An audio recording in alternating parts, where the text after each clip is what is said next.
నేనేదో పొద్దున్నే లేచి వాకిట్లో ముగ్గేసుకుని నెత్తికి గోరింటాకు పెట్టుకుని పులిసిపోయిన పుల్లట్లు వేసుకుని తింటూ ఉండంటే నిమ్మకాయలు అయితే అంకుల్ వచ్చారనమాట. అసలే మనకు నిమ్మకాయలు తీసుకోవాలని థాటే లేదు, బట్ ఒకప్పుడు కాయ 10 రూపాయలు అనమాట.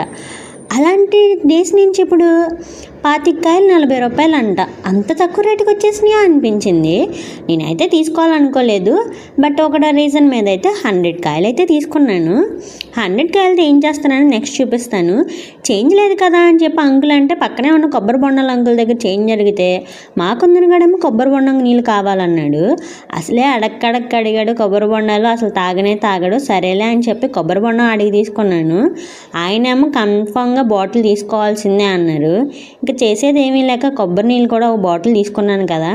ఇంకా సర్లే ఎప్పటి నుంచో ఈ యూట్యూబ్లో ఈ కొబ్బరి ముంజలు అయితే చూస్తున్నాను అనమాట. అందుకే నేను కూడా రెసిపీ ట్రై చేశాను. ఎలా ఉందా అన్నది చూపిస్తాను మీకు కూడా.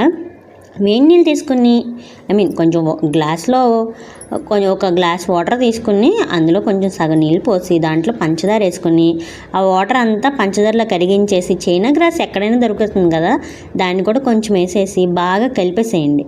అవి కొంచెం చల్లారేటప్పుడు దాంట్లో కొబ్బరి నీళ్ళు కూడా పోసుకొని మనం ముందుగా తెచ్చుకున్నాం కదా కొబ్బరి ముక్కలను, వాటిని కూడా సన్నగా తరిగేసుకుని వాటిలో వేసుకుని ఇంకేముందో 2-3 గంటలు ఫ్రిడ్జ్లో పెట్టేయడమే. చక్కగా మంచిగా జెల్లీగా అయిన తర్వాత ఎలా ఉందో కూడా మీకు నెక్స్ట్ వీడియోలో చూపిస్తాను.